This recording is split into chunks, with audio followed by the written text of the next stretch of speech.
પરમ ધર્મ શ્રુતિ વિદિત અહિંસા. અહિંસા એ પરમ ધર્મ છે. આપણી ઓળખ, સનાતની હિન્દુની ઓળખ અહિંસાથી થાય છે, હિંસાથી નહીં. પરમ ધર્મ શ્રુતિ વિદિત અહિંસા, પર નિંદા સમ અઘન ગરીષા. આ જગતમાં સૌથી શ્રેષ્ઠ ધર્મ હોય તો એ છે અહિંસા. અને સૌથી મોટામાં મોટું કોઈ પાપ હોય, અઘ હોય તો એ છે પર નિંદા, બીજાની નિંદા, ઈર્ષા. કોઈની નિંદા કરવી નહીં, કોઈનો દ્વેષ કરવો નહીં. પર નિંદા સમ અઘન ગરીષા. અહિંસા આપણા જીવનની અંદર આવે, પણ લોકોની જે ઈર્ષા વૃત્તિ છે, દ્વેષ વૃત્તિ છે, એકબીજા પ્રત્યે અવિદ્યાના લીધે, અજ્ઞાનના લીધે લોકો દ્વેષ કરે, અને દ્વેષ અસહ્ય બને પછી લોકો બોલવા લાગે એટલે નિંદા બને. કઠોર શબ્દો બોલે બીજા માટે, બીજા માટે નબળું બોલે, અપશબ્દો બોલે, નિંદા કરે. માણસનો સ્વભાવ છે ઈર્ષા વૃત્તિ, કે હું પરેશાન થયો તો બીજો પણ પરેશાન થાય, હું હેરાન થયો તો બીજા પણ હેરાન થાય. પેલી વાત છે ને, આપણે ત્યાં મિત્રો બધા ભેગા થયા અને એમણે એક મહેફિલ કરી, પાર્ટી કરી.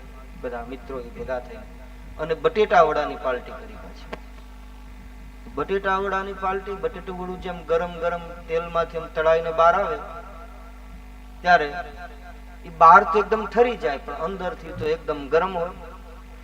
એક વ્યક્તિ થોડો ઉતાવળમાં હતો, થોડો ભૂખાળ માણસ, એટલે જોઈ ગયો ગરમા ગરમ જેમ બટેટા વડા આમ નીકળ્યા તેલમાંથી બહાર, તળીને બહાર કાઢ્યા, ત્યાં એક આખું બટેટું લઈને પોતાના મુખમાં મૂકી દીધું.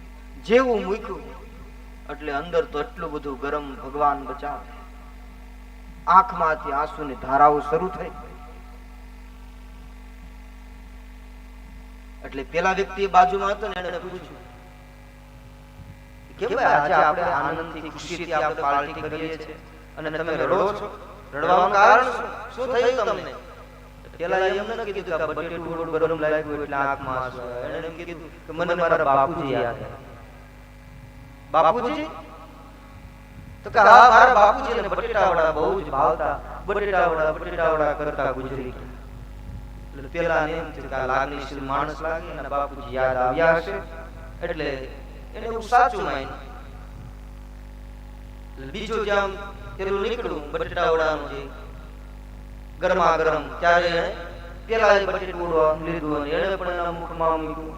જેવું મુખમાં મૂક્યું એટલે તાળવે જોયું, આવું ગરમ અદભુત, આંખમાંથી આંસુની ધાર થઈ. એટલે પેલા એ પૂછ્યું કે કેમ ભાઈ, મને તો મારા બાપુજી યાદ આવ્યા, પણ તમને કોણ યાદ આવ્યું? પેલો કહે મને તારા બાપુજી યાદ આવ્યા. કહે મારા બાપુજી સાથે કઈ પરિચય નહીં અને તમને કેમ યાદ આવ્યા? તારા બાપુજી બહુ સારા હતા, બહુ સજ્જન હતા, એ જતા રહ્યા અને તને મુકતા ગયા, અમને હેરાન કર્યા. ઈર્ષા વૃત્તિ, દ્વેષ વૃત્તિ, હું હેરાન થાવ તો બીજા પણ હેરાન થાય.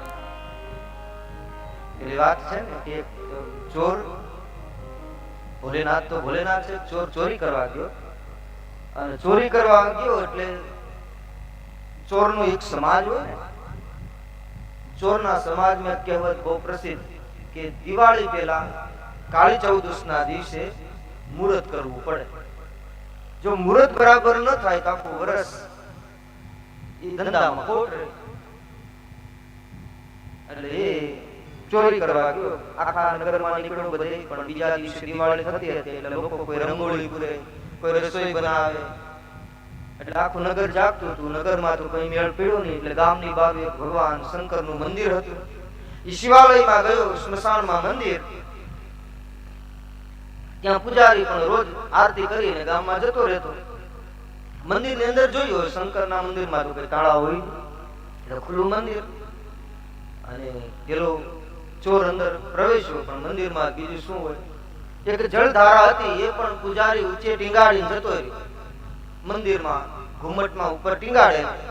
હવે આ ચોર ચારે બાજુ જોયું પણ કઈ મેળવું નહીં. ઉપર દ્રષ્ટિ કરીને તો જોયું કે એક જળધારા છે ત્રાંબાની, તેનું મારે તો આજ મુહૂર્ત જ કરવું છે. પણ હવે આંબા માટે પ્રયાસો કરે, કૂદકા મારે, પણ અંબાઈ નહીં. પછી એ શિવલિંગ હતું ને, થોડું ઊંચું હતું, મોટું હતું. એ પોતે શિવલિંગ માથે ચડી ગયો. જેવો શિવલિંગ માથે ચડ્યો ને, ત્યાં શિવલિંગ માંથી કડાકો થયો અને ભગવાન ભોલેનાથ મહાદેવ પ્રગટ થયા. માંગ માંગ માંગ. પેલો ચોર મુંજાઈ ગયો કે ભગવાન, હું આજ તમારી પ્રાર્થના કરવા નથી આવ્યો કે અભિષેક કરવા નથી આવ્યો, હું તો ચોરી કરવા આવ્યો. ભોલેનાથ તો ભોલેનાથ છે, કહે તું જે કરવા આવ્યો તે, પણ આજ સુધી તો મને ઘણા ભક્તોએ બિલ્વપત્ર ચડાવ્યા, કોઈએ પુષ્પો ચડાવ્યા, કોઈ જળના લોટા ચડાવ્યા, કોઈ રાવણ જેવો ભક્ત હોય તો પોતાના મસ્તકો ચડાવ્યા, પણ તું તો આખે આખો ચડી. ધન્ય છે ભોળાનાથ, પ્રસન્ન થયા. માંગ માંગ, શું આપું? પણ ભગવાન શંકરે કહ્યું કે તને આપું ને એના કરતા ડબલ તારા પાડોશીને આપું. આમ જ્યાં કીધું ત્યાં એ મૂંઝાણું કે હું એક બંગલો માગી તો પાડોશી ડબલ થશે. હવે આ કેમ ગળે ઉતરે? એટલે વિચાર્યું, એને વિચારીને કીધું કે મારી એક આંખ ફોડ નાખો.